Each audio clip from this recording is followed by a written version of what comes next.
तो जैसा कि आप लोगों ने पिछले पार्ट में देखा था कि जोवाई के सभी साथियों के पीछे रोम के सोल्जर्स पड़ जाते हैं और काफी देर भागा दौड़ी करने के बाद वो लोग कीचन और शाओलो को पकड़ लेते हैं, जिस पर रोम उनसे मिलने जाता है और रोम को वहाँ पर देखकर कीचन और शाओलो रोम पर अटैक कर देते हैं, क्योंकि उन्हें पता चल गया था कि रोम जबरदस्ती जोवाई से शादी करने वाला है। पर इन द एंड रोम उन दोनों को हरा देता है और शाओलो के माइंड को अपने कंट्रोल में कर लेता है, जिसके बाद वो कीचन के भी माइंड को कंट्रोल में करने की कोशिश करता है, पर वो ऐसा नहीं कर पाता और वहाँ से चला जाता है। तभी शाओलो रोम के ऑर्डर को फॉलो करते हुए कीचन को मारने की कोशिश करता है, पर कीचन शाओलो को बेहोश करके वहाँ से भाग जाता है। लेकिन रास्ते में कीचन को फनकुन सिटी के किंग दिखाई देते हैं, जिन्हें रोम ने बंदी बनाकर रखा हुआ था ताकि वो फनकुन सिटी का नया किंग बन सके, जिस पर कीचन किंग को वहाँ से निकालता है और रास्ते में उनकी मुलाकात एक बार फिर से जिंग और जैन से होती है, जिसके बाद वो लोग जियाओबाई को बचाने के लिए वेडिंग हॉल में जाते हैं। अब आगे तो इस पार्ट की शुरुआत में हम देखते हैं कि कीचन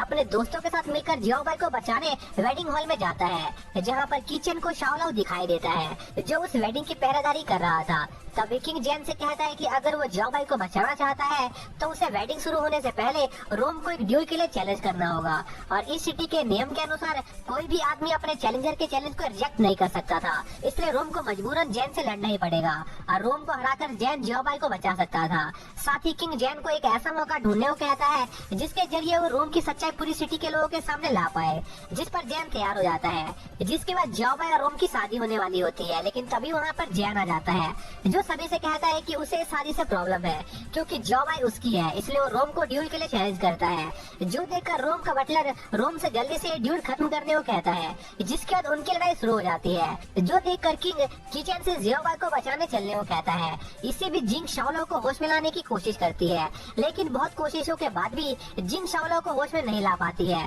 तभी रोम जिंग को नोटिस कर लेता है, इसलिए वो शाओलो को जिंग पर अटैक करने का ऑर्डर दे देता है, जिस वजह से कुछ देर के लिए रोम का ध्यान लड़ाई से हट जाता है और यह मौका देखकर जैन रोम को घायल करने में कामयाब हो जाता है, जो देखकर रोम समझ जाता है कि जैन में थोड़ा बहुत दम तो है, लेकिन इसके बावजूद भी रोम जैन से कहता है कि उसके जैसा इंसान उसे कभी नहीं हरा सकता है, जो कहने के साथ ही रोम अपने ड्रैगन स्पेयर को बाहर निकालता है और जैन को घायल करने में कामयाब हो जाता है। इसी बीच किंग और कीचन जियाओबाई की लोकेशन के पास पहुंच गए थे। तभी हम जैन को देखते हैं जो घायल होने के बावजूद भी रोम पर अटैक करने की कोशिश करता है और रोम उसे पीछे उड़ा देता है, पर एक बार फिर से जैन अपने पैरों पर खड़ा हो जाता है और रोम पर अटैक करने की कोशिश करता है, पर उसका कोई फायदा नहीं होता। लेकिन इतनी ज्यादा मार खाने के बावजूद भी जैन हार नहीं मानता है और अपनी पूरी पावर का इस्तेमाल करके जैन रोम से लड़ने लगता है, जो देखकर रोम जैन पर अपने एक और खतरनाक अटैक का यूज करने लगता है, पर काफी देर लड़ने के बावजूद भी उन दोनों में से कोई भी हार मानने को तैयार नहीं था। इसी बीच कीचन सभी को रोम की सच्चाई बताता है कि उसने कैसे किंग बनने के लिए अपने ही फादर को जेल में कैद कर दिया था।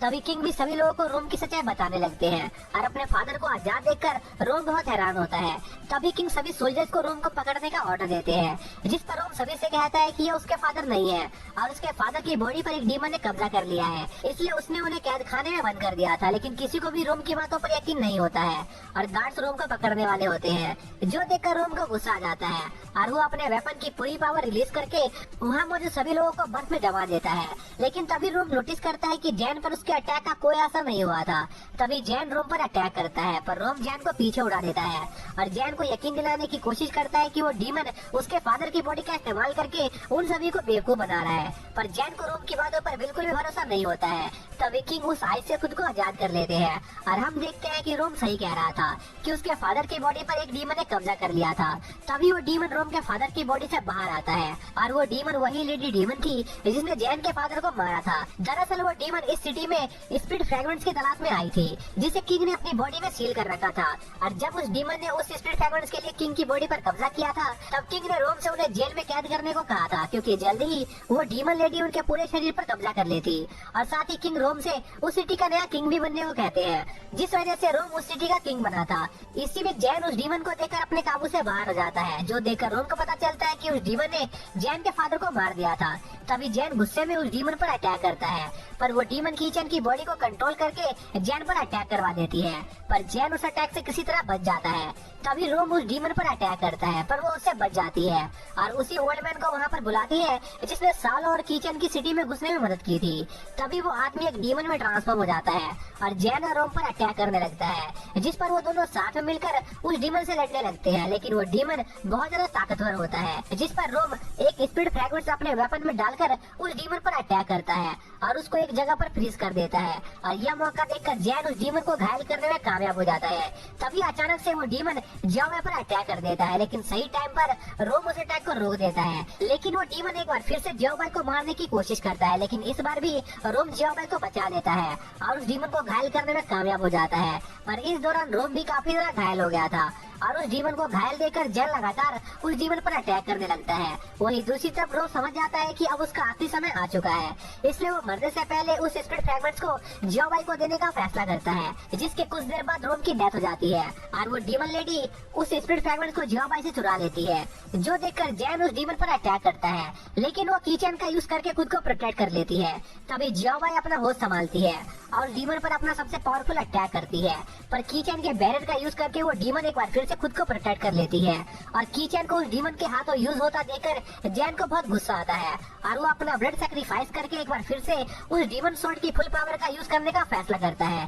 तभी वो डीमन उस बूढ़े आदमी को कंट्रोल करके जैन पर अटैक कर देती है, पर जैन एक बार फिर से अपने पैरों पर खड़ा होकर उस डीमन से लड़ने की कोशिश करता है। साथ ही वो उस डीमन स्वॉर्ड को भी खुद पर हावी होने से रोक रहा होता है। इसी बीच उस लेडी डीमन को याद आ जाता है कि कीचेन उसी डीमन हंटर का बेटा था जिसे उसने स्पिरिट फ्रैगमेंट्स के लिए जान से मार दिया था, जिसके बाद वो डीमन जैन को जान से मारने वाला होता है। लेकिन तभी जैन को सीटीएन की सूल उन डीमन स्वॉर्ड का सही तरीके से इस्तेमाल करना सिखाती है, जो देखकर जैन अपने एक ही अटैक से उस डीमन को जान से मार देता है। जिसके बाद जैन उस लेडी डीमन को भी जान से मारने की कोशिश करता है, पर वो डीमन कीचेन का यूज करके जैन को रोकने लगती है और उस पर लगातार कई अटैक करती है। फिर वो डीमन कीचेन की आयरन रॉड का इस्तेमाल करके जैन को जान से मारने वाली होती है, लेकिन तभी जैन कीचेन को पकड़ लेता है। तभी वो लेडी डीमन जैन को जान से मारने के लिए अपना एक बहुत पावरफुल अटैक तैयार करने लगती है, जो देखकर जैन बहुत हैरान होता है, क्योंकि वो टेक्निक एक डीमन हंटर की टेक्निक थी। फिर वो लेडी डीमन वो अटैक जैन पर लॉन्च कर देती है, पर सही समय पर जैन कीचेन को वहाँ से दूर फेंक देता है और उसे उस अटैक से बचा लेता है,